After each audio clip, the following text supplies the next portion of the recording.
from New York City Fashion Consulting, and I've decided to make another video. It's been several years, and I kind of forgot I had even made these videos, but like stuff's resurfacing, so I feel like I'm going to recreate these videos. And when I first did them in the past, I kind of like rushed through them like a little bit, and now I wanted to really take the time to make them clear, simple, and laid out well. A lot of the other ones I was just kind of going with the flow on them. So this is a little more planned out. And then I think I left some of these formulas off on my others, and I thought these were really important ones. So I wanted to put these. So here we go. We're going to start with markup. So all these grays right here and all these, I use gray as like a input. So you can change this. And then the other things adjust. So the grays are inputs, and then the yellow is a formula. So you don't touch the yellows ever. They're formulas in here. And then the grays you can input. So let's look at example 1 right in here. So markup. One of the things I always do when I do markup is like I just like to double check like kind of my math. Sometimes a lot of companies will have the formulas already done for you, so you don't have to like calculate it. Like you export it and it will do it. But it's always good to know, because sometimes when you're like kind of maybe like deleting out irrelevant data, or you want to look at certain things, you might have to recalculate it. So it's good to know the formula. But so I always just like to like double check. Like I'm like, wait, does this math make sense? So here's what I did. So like let's say we have an item that costs $10. And then this is a formula. So this is taking the $10 plus the 10 times 100% markup. And then it gives us, that gives us the value. So 100% markup. So if you think about it, if you're going to 100% mark it up, it's going to double. So the $20. So like if we did a 50% markup, it's only adding $5. So that's why, I like to use, that's why I'm using that number. And just over here, like a 75% markup. So that's what that would look like. And then also, I think I put in here to double check my math. So this is retail minus the cost divided by the cost. So we just kind of like double checked it. So that would be a way to work backwards. So if we knew these two things, if we knew the cost and the retail, we could figure out the markup that way. So here we're calculating we're creating a retail from cost and markup. In this one, we're figuring out the markup from the cost and the retail. So honestly, that right there is really good information to know. And then, okay, we're going to come over here to sell through. And I do think I used this in one of my previous videos. But okay, this is an example. So let's say in January, we sold 50 units and we had 100 units available for sale, on hand or available for sale. Because sometimes maybe you might not want to count inventory. And again, if you're at a big corporation, this would be, obviously you don't even have access to go really tell us. But if you're a boutique, if you had inventory sitting in the back that maybe you received, but you never put it on the floor because I actually do think this is how it works in wholesale from like working with small boutiques in the market, is I think the ship dates are just like the ship dates. And sometimes, but like in a big corporation, you really plan things to come in, and when it's coming in, it's going on the floor. Typically, you don't really hold things in corporate, but I think in a boutique, sometimes you might keep something in the back for a couple months. Not ideal to do that, but I think just based on shipping windows, sometimes that's how that stuff works. So your on-hand units and your gaps, goods available for sale. So you might want to look at it as like, I'm trying to think of an example. The example that's coming to me right now is I was working for this showroom, and this was stuffed animals, and that really don't have a seasonality to them like some other things might, like a tank top might have seasonality. So maybe you wanted to you just put them all in one big order. They shipped all at the same time, but you maybe want to put a new dog out every month. So maybe in October you put out a Schnauzer, and then November the Bulldog. So you want to calculate the sell through of the first one and not the second one. So you're only going to use those goods available for sale if you just, does that make sense? So gaps is a good way to like think about it. Like, how do I logically want to think about this? So on hand or goods available for sale. So your sell through is going to be your sales divided by your gaps or on hand units. So 50% sell through. And then just on this sell through, depending on what the item is and the time of the year and stuff, that's going to matter because let's see, we're going into February. So I'm trying to think of something that typically launches in January. Why can I not think of this? Like February would be Valentine's Day. So let's say for February,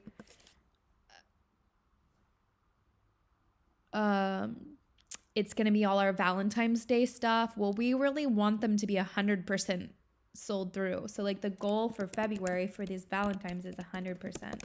We don't want Valentine's Day stuff in March. So we really want this to be 100%, but we were at 50. So we bought 100 units, or we had 100 on hand, and then we sold through 50. Well, that means we're going to have to mark down 50%. So that's not that great. So 100% sell through is like, depending on the item, can be very rare because if you have certain sizes, like, or miss things that have to match or something like that, sometimes 100% sell through can be really difficult. So maybe like a 90% sell through would be really good. 75 to 90 would be ideal for a seasonal item because think about it, you're gonna have to mark down whatever you don't sell. So just depending on the item. And then if this was like, let's say a black legging, then like an athletic legging that people pretty much like, I wear my black leggings year round. So in that case, we wouldn't want to sell with 50% sell through. That would be too high because that probably means we're going to be out of stock of some items. We probably want it more like a 10%. So like the 100 could be, because if you think about a black legging and how many, if it has like, let's see, it depends on the size run, like 0, 2, 4, 6, 8, 0, 2, 4, 6, 8, 10, 12, 14, 16. Okay, if we have, this is, where are my little formulas? I can't see. That's 9 sizes. Okay, so like 100 divided by 9. That could mean we're out of some sizes. So you don't really want to go too high in sell through because that means you're going to be out of some sizes potentially. So just depending on the product type, the seasonality, it's going to depend on the goal. So let's say this is a basic, like a black legging. We might want it like a 10% sell through. If it's a seasonal, we want it probably like 75% to 100%. So, and then these could be like different time frames too, because you just know by the end of February, you want to be 100% sell through. This could be like a weekly sell through, average weekly sell through, 10%. Okay, so that's sell through. And why sell through is a good metric, because when you have a bunch of items on your floor, so if this one sold through at 10%, this one sold through at 50%, this one sold through at 90%, this one sold through at 1%, and this one sold through at 5%, and we'll just give this one a 7%. Okay, like you automatically know, okay, depending, and most likely most people in this type position or category or assortment, like athletic, like it's kind of divide. So you're kind of looking at like items or like men's or women's. So depending on the category, it's going to like makes sense to your business. So here, this would tell me this could have been our seasonal item. This could have been like, if this was women's clothing, this could have been like a Valentine's Day. Maybe it was like a heart lingerie set or something. So that's good. That's what we wanted. It popped in February, and that's what we wanted. And then maybe this was our standard black set. That 10% is great. That's what we wanted. And then maybe the 50% was like a pink set that we keep year round, but it popped a little more during Valentine's Day. So, and then the 1%, this maybe is like a, let's do a yellow set. Like, it's cute, but like people are most often probably looking for a black or something seasonal. So like it had a 1% sell-through. Like, it's cute, but just people aren't exactly looking, they're not Googling yellow lingerie set, they're Googling Valentine's Day set or like black lingerie or red lingerie or like tan lingerie. And I'm using that example because I've been thinking of a brand about lingerie and like planning. I just was like thinking what that would be like to plan. So that's like what's on my mind right now. Plus it's February. So I was like thinking of stuff, or it's not February, but I was thinking of February stuff that would have seasonality. So, and then let's just say this is maybe like a tan one, which is exactly probably where we would want that sell through, like between the 5 and 10% is what we would want. And then maybe this is a white. So like that would be, honestly, like if I were to make plans, those would be the plans for February. Like that's what I would want them to be. Okay, and then overall average, our sell-through is 27%, which to me sounds really high. But just considering these two are extremely high, it's really bringing up the average. So it all depends on the type of product you have, the month. So sell-through is just a good metric to track. Also, like if you were planning, let's say, okay, for the month of February, if you were planning like a 10% sell-through, which honestly, in my mind, that's probably what I would have thought is a 10% for February. And again, not just depending on the product category. 10% would actually maybe be like high in some perspectives. Like 7. So since this is averages really high, and also again, these two items are kind of skewing it. But then I would be like, dang, my floor is going to be empty in March because I way beat my plan. So now I need some inventory. However, most likely in March, you probably have, maybe you have something green coming in and, maybe it doesn't do as well as the pink. So you're okay. But if not, I'd be maybe pulling up something or slowing down some sales or something to adjust. So anyways, that sell through, kind of why it's important to look at. It's a quick metric to kind of know, are you ahead or behind? And are you going to have to mark more stuff down to get through it, which would affect your margins and your total sales and all that. So it's a good kind of health metric to look at. Then we have average inventory. So these are really low numbers, but should probably be like this. But again, it depends on, 7 is definitely not an average really inventory number, but like I was just trying to, I think when I made this example, I was thinking of one particular item. So let's call this a core item. So the example I had in mind when I thought of this was a cosmetics example.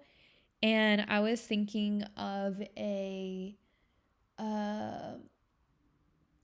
I'm trying to like be vague and also specific at the same time. Let's just say, okay, I'm going to use the item I'm thinking, like a bronzer wand. Okay, so say there's 12 colors of it. There's like a light medium, a medium deep, a deep, extra deep, blah, blah, blah, blah. So that's actually not 12, but like just say there's 12, okay? Say if there's 12, or we could actually say there's 2 of each. So the ideal is to have 2 of each on hand because you sell one, you still want one. So that makes sense. So the ideal is to have 12 on hand, okay? Then on this, okay, we have 7 on hand. And then in February, we have 5 on hand. And then March, we have 3. So that means maybe we didn't get replenishment. So the average of these 3 months is 5. And then just knowing what I said, if we had 2 of each would be 12. And then maybe in March, because people maybe are buying cosmetics more in March, springtime, like people are just going out more. They're thinking about cosmetics. They're like, changing their look, whatever. So the average ideal inventory in March is higher. And again, this is totally going to be dependent on the category of business. If this was fragrance, I would probably say like February would be the higher month. We'd want 24 here and 12 here because people are going to be buying. So we want more on hand. So we want a higher average inventory in February. So it's just going to depend on the product.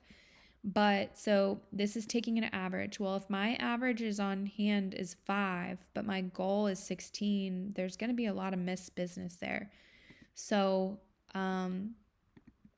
that's kind of just important too. And if your plan is to have an average of 16, because a full size run is 6, and then we want 2 on hand at all times, then we know there's definitely probably some missed sales opportunity in there. So average inventory is good. This is average on hand and units. You could also look at it cost. So that's a whole nother thing. Okay, and then AUR, average unit retail. So here we have January, February, March. I just made up these sales. Let's say we did 6,000 in January, 62 in March or February, and 8,000 in March. So, and I just plugged in these numbers, kind of first things that came to mind. So we sold 150 units in January. In February, we sold 350 units. And then March, we sold 200. So look at the AUR, which is the dollars divided by the units. And so this gives us a $40 AUR. Here, it went down to 17. And then it went back up to 40. So what does that tell us about February? I'll let you think about it for a second. Probably that we were discounted. Maybe we're running a coupon. Maybe there was a $10 back thing. So actually, I think that would show up different. But so February, there was some sort of sale, a lot of coupons used, something. So this is a good metric too, because, and if you were to total these,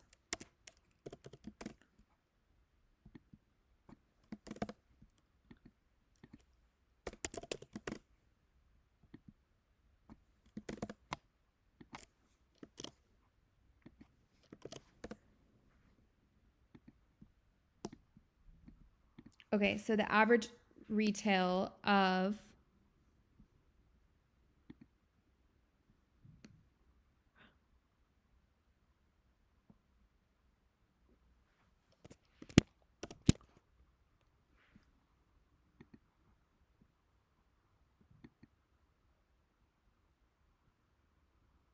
okay, sorry, I thought I stopped recording.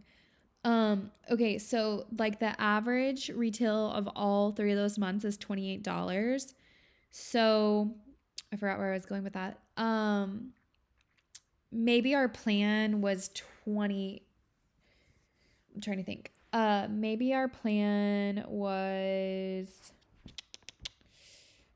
the plan was $40, but it's coming in at 28. So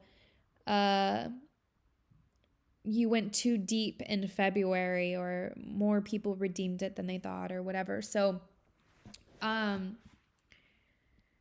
this is a good metric because basically this has a lot to do with planning and businesses that are heavily coupon related, like JCPenney, Kohl's.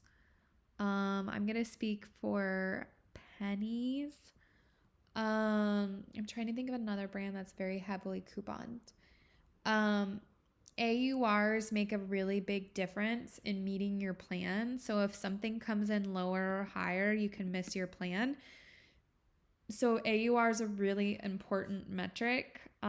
It's kind of difficult to plan for it sometimes, but yeah, so AUR is a pretty important metric. And yeah, I guess that's it. If you have any comments, questions, comment below. If this was helpful for you, please be positive. Give me a thumbs up, because if it's not, then I'm not going to make any more videos. But if it's helpful for people, would be happy to do it. So hope you enjoyed this. Thank you so much.